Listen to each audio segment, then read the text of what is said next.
Ekenekwa m unu. Kene m nwoke, kene nwanyị. Asị m ka onye chiri ya zelu. Asị m ndụ mmiri ndụ azụ. Mmiri atakwana ma azụ ama. Wee na-asị na tata bụ ụbọchị nkwọ. Ya-amara anyị mma. Nkwọ ya kpọtara anyị ndụ. Kpọtara anyị udo. Kpọtara anyị agamnihu. Kpọtara anyị ihe akụ akụ ihe enwe. Kpọtara anyị ọnwụ ike. Kpọtara anyị ụraakụ ma ụraakụ mmadụ. Iro na-asị nwoke, iro na-asị nwaanyị. Mkpọ ya kwụgbula anyị ndị isi na aja. Kwụgbula anyị ajọ mmụọ na ajọ mmadụ. Anyị si n'ife niile anyị ji ebi ndụ na ọ ya agala anyị. Ebe onye si eri ya agaziri ya. Si na anyị egbubute, anyị ya akụkọta.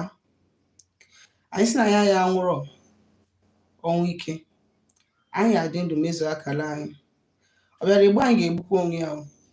Ọ sị n'isi anyị na-awa aja ga-eji nke ya zere aja. Anyị si ya duru nwoke mma duru nwaanyị mma. Tata bụ Nkwọ na Eke na Orie na Afọ. Ahịa na-anọ n'ụbọchị na-anọ 5. Ndị ọwụ na Igbo ndị ọma njem ọnụ. Afọ mbụ Nwaada Gbarọma Ụzọ Mmiri. Abụ m onye mgbasa ozi ọma ọdịnala Igbo bụrụkwa dibịa Igbo.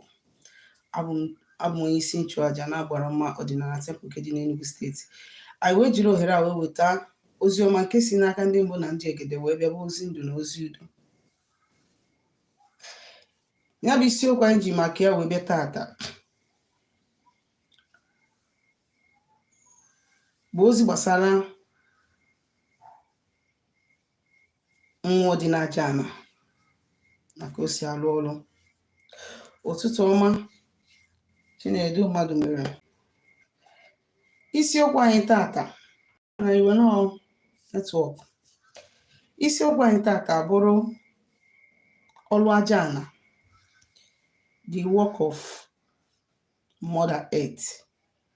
Ya bụ ọlụ aja ana na-alụ.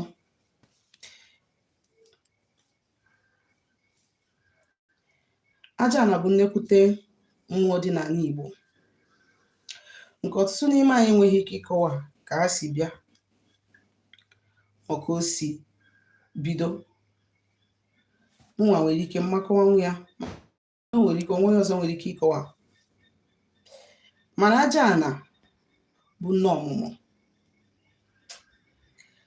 Aja ana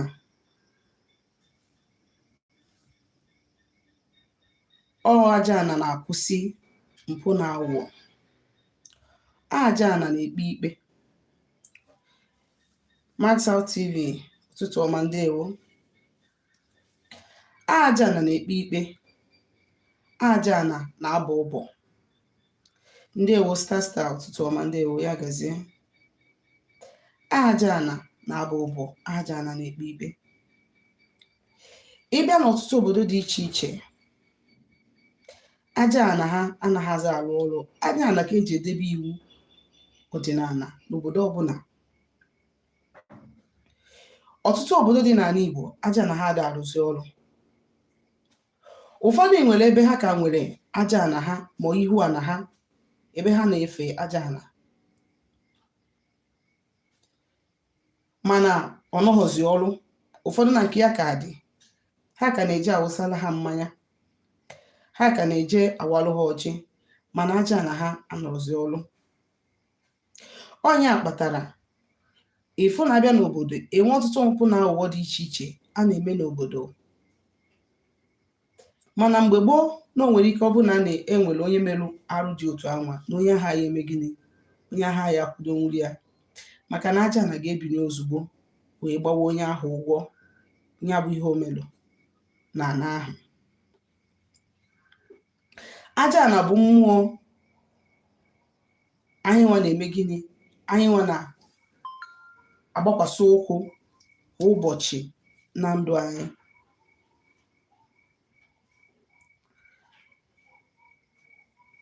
Ọtụtụ ka m si kwuo na mbụ, ọtụtụ emebie na aja ana ha.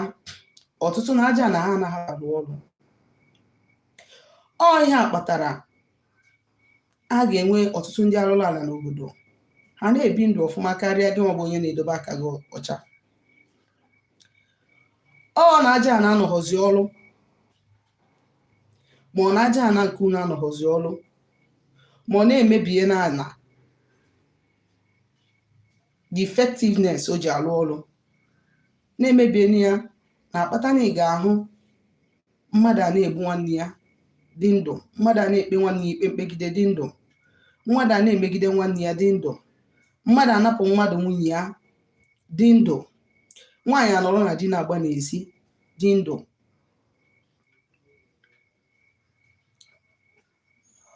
Ọtụtụ bidokwaziri ikpeazụ a wee kuchitawa aja na ha azụ. Enwe obodo mma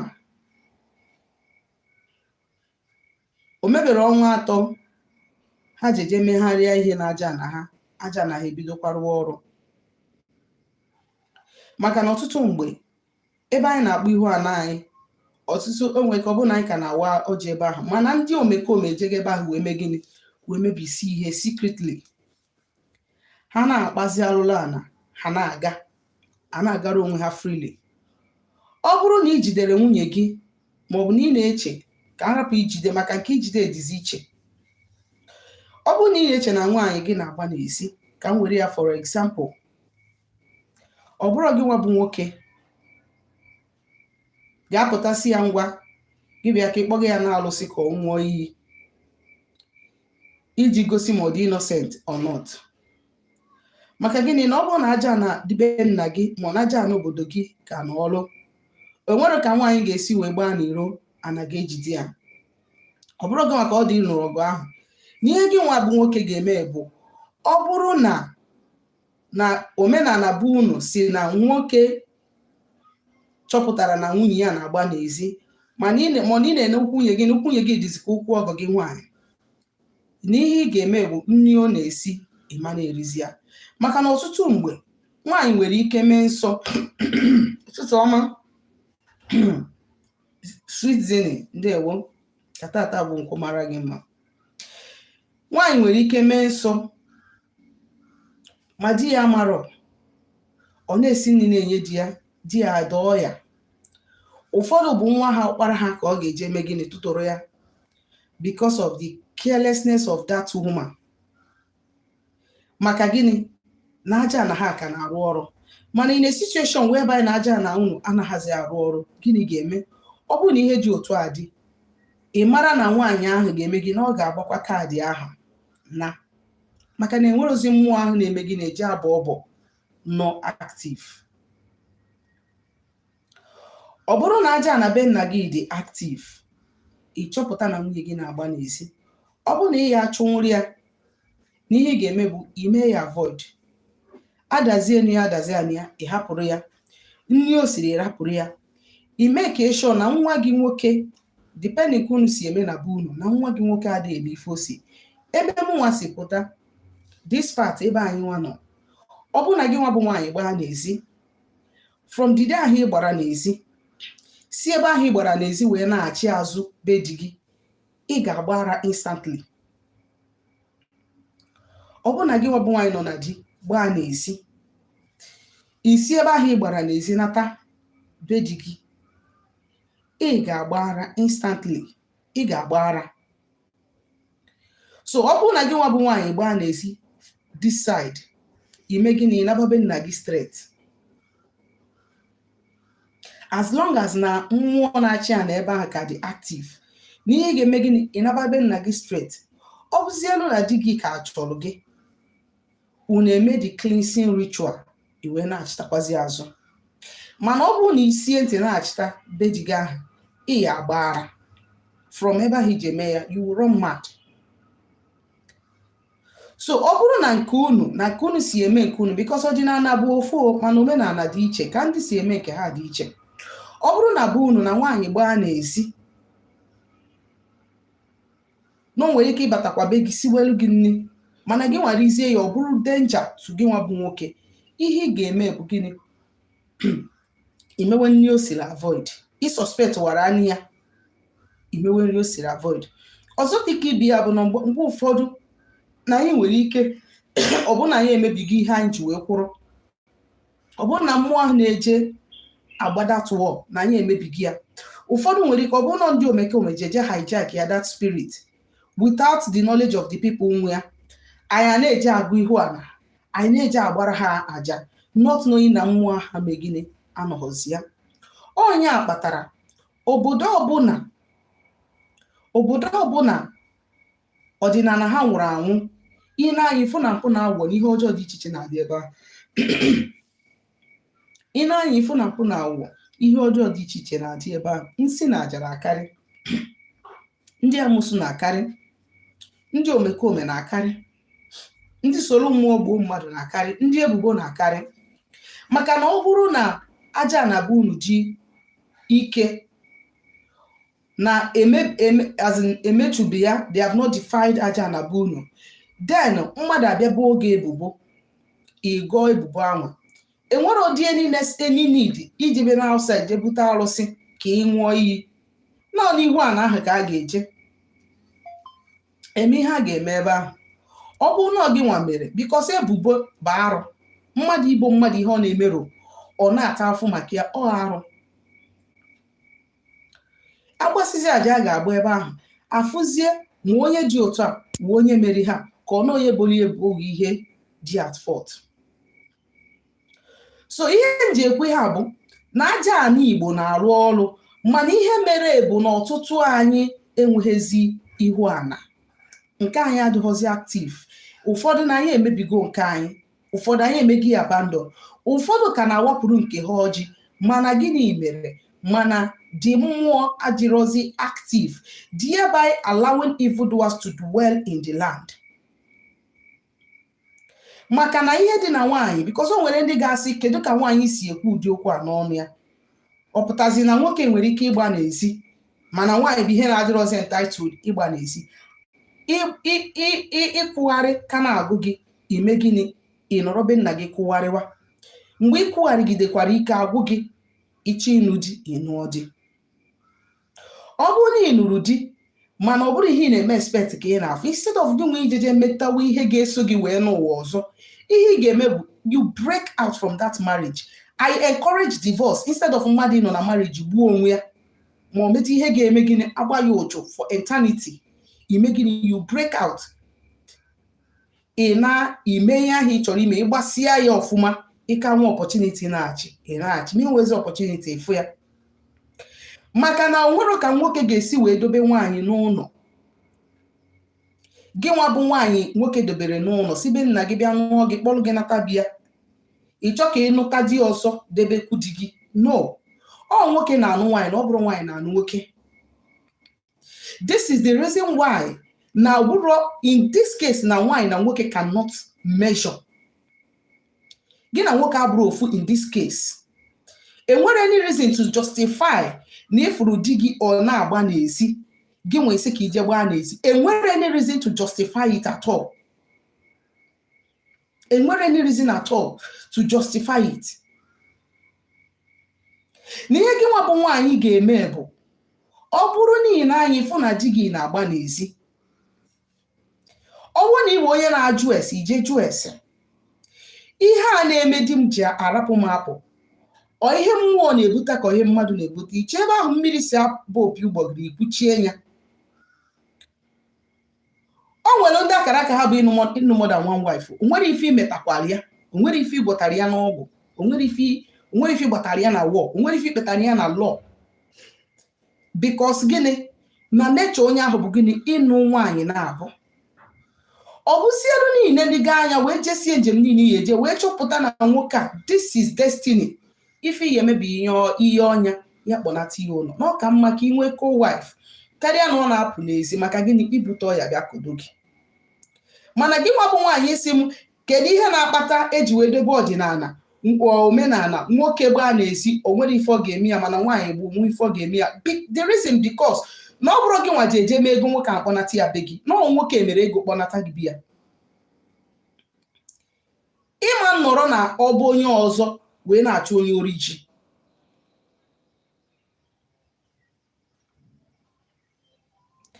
Maka ihe nji eme vidio bụ na enwere vidio m fụrụ na social na Facebook. A man duru nwunye ya wee je na alụsị ka ọ ṅụọrọ ya iyi. ka ọ ṅụọlụ ya iyi ma ọ na-ehi nwoke ọzọ ma o hinigo nwoke ọzọ. Because ihe ghọtara na that ihe a ha mere bụ na gịnị, na ọ bụrụ na aja ana obodo be nwoke ahụ ka dị active, ọ bụrụ nwoke ahụ ga-abụ ọbụ. Ọ bụrụ na mmụọ a na aja ana be ha ka dị active, na ngwongwo nwaanyị ahụ gbara n'ezi na mmụọ ahụ ga-abọ ya ọbụ, not the man ịkpọrọ ya gaba n'arụsị. Even ịkpọrọ nwaanyị gaba n'arụsị ije ṅụọ iyi, to me, ịkpọta m as my husband na ị na-efili na m na-agba n'iro, ijideghị m mana ị na-efili, because ijide onye ahụ ejide, ị nwere right ime gị n'isi na ide anọzi ma ọ bụ nekwa. Even without ejidere ịpụtasị na ide anọzi nwaanyị, they will not force you to marry her. Ọ bụrụ na nwunye gị na-agba n'ezi, because you people have defied the spirit of Ajana in your place, that is why you took her to a deity to swear an oath for you. Mana ọ bụrụ na ọnwụ onye mmụọ anụnwanye gidere nsogbu echi na mgbe obinitesi oke ka ya kpọghachita mmụọ anụnwa to restore this peace and sanity n'obodo, ọkwụ nụnwa ga-agba onye ahụ wụọ. Ọ ka bụkwa ofu nụnwa na-akpọ nwunye unu eje na-arụsị ka ọ ṅụọrụ na iyi na-arụsị, ọhụ nụnwa ka ga-eme gịnị, ka ga-agba onye ahụ wụọ. Ọtụtụ ụmụ nwoke na ihe ha na-eme bụ ha jee gwọta ọgwụ, nwunye ha krọsụrụ na nwoke ọzọ, o nwewe problem. Ọ bụrụ na mmụọ aja ana Chukwu okike na ndị mbụ na ndị egede wubelu ka ha na-afụ maka onye mere nsọ ana, ọ bụrụ na nke be nna gị ma nke obodo gị ka dị ya, kedu ihe ị na-eji agwọtara ọgwụ ka ọgwụ wee jide nwunye gị?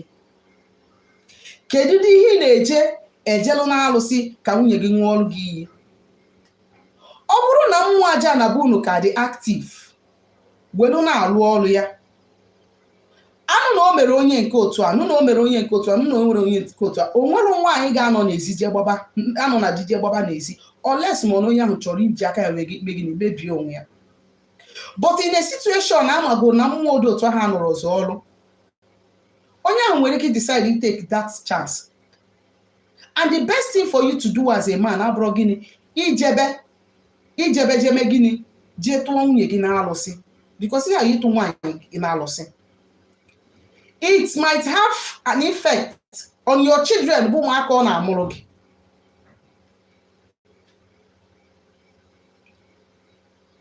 So na anyị nwa bụ ndị Igbo ya agba mbọ ike anyị jikọta aka ọnụ, ma ọ kweghị gị ime ife onye pụtara ime, kwụnyelu onye ahụ, as long as na-efu n'ihe onye ahụ na-eme abụrụ gịnị, abụrụ aja ife, kwụnyelu onye ahụ. Ụfọdụ si na ike adịrọ n'ọtụtụ ihe ndị a, mana mma nsịrọ na onye kwere na nke o kwenye ekwana. Onye ọbụla nwere ihe o kwenyere na ya, enwere ihe ikwenyere na ya, enwere ihe nkwenyere na ya. Anyị ihe ahụ kwenyere na ya nwere ihe megide emu wee mee gịnị, wee bata na ya, wee fụ ka ọ dị, wee kwenye na ya. Ọ bụrụ na onye binite n'obodo gị ime gịnị, na ọ na-akpọchite mmụọ ọbụla achụpụrụ achụpụ, ma ọ na ọ na-emezi ihe emebiri emebi, biko kwunyere ya. Maka gịnị, na onye bịara destroy ama mpụta open like that. Onye bịara imebi ihe emebi ama mpụtakwa like that. O nwekwara ụzọ ha si apụta. Ọtụtụ anyị nwa bụ ndị ụmụ nwaanyị, anyị nwa ji aka iwe mebisi alụsị dị iche iche.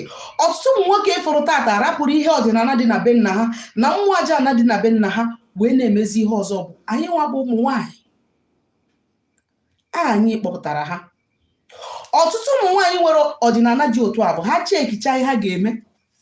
Enwere nke m nụrụ na saịdị mgbago Nsụka, na ụmụ nwaanyị obodo ahụ bụ ihe ha na-eme bụ ha chọọ ịgba n'ezi.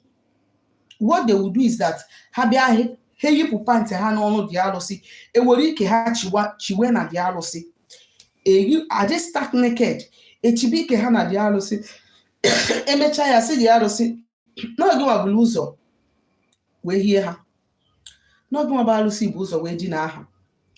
Maka a na-apụ ime ihe ha na-eme na ijidekwa onye a, n'ihi ebu ụzọ jide onwe gị tupu ijide onye ahụ. Ọ bụrụ anyị nwa bụ ụmụ nwaanyị. Mana ihe ụmụ nwaanyị ji enweta nwoke bụ awụọ, ka ụmụ nwaanyị ji enweta nwoke. O nwetara ana gị, ịdabanye n'ihe ga-egbu gị, ị nọrọ n'ọnọdụ ahụ ị na-ata afụ, ụmụaka gị anọrọ n'ọnọdụ ahụ na-ata afụ, onwe nwa gị mụrụ ị ga-esi n'ahụ ya wee n'ụwa, ịpụtakwa ịkọntinuo as a result of the mistake ị megoro. Ka anyị na-enye anya n'ihe dị na be anyị, ka anyị na-enye anya n'ihe dị na be anyị, because ọ bụrụ imebi aja na be nna gị ma ọ bụ na gbakọta ya azụ, ị gbagazie n'alụsị, kpọrọ nwaanyị gị jebe n'alụsị ka ọ ṅụọ iyi. Ọ bụrụ na nwaanyị mee nsọ ana, for instance, eji m nwaanyị wee na-enye example, enwekwara so many nsọ ana enwere ike, mana ihe eji nwaanyị enye example nke ka dị common. Ọ bụrụ na nwaanyị mee nsọ ana, gị nwa bụ nwoke bụrụ nwoke dị conscious of ihe ị na-eme, ịma ndabakwa na ya, ị ga-afụ nwaanyị ahụ ọchịsara na bed, mgbe aja na-akpara ya aka, ọchịsara na bed, o jiri ọrụ ya na-ekwupụta ihe o mere. Ụfọdụ ga-eburu ya nwụọ, ụfọdụ ga-ekwu eje ruo ana ha dị mma. Mana iji jide kpọrọ nwaanyị jebe n'alụsị ka ọ ṅụọ ọrụ gị alụsị to prove her innocent, it is out of it. Ekelekwa m unu, ndewonu. Afa mbụ Nwaada Agbara Ọnụ Ụzọ Mmiri.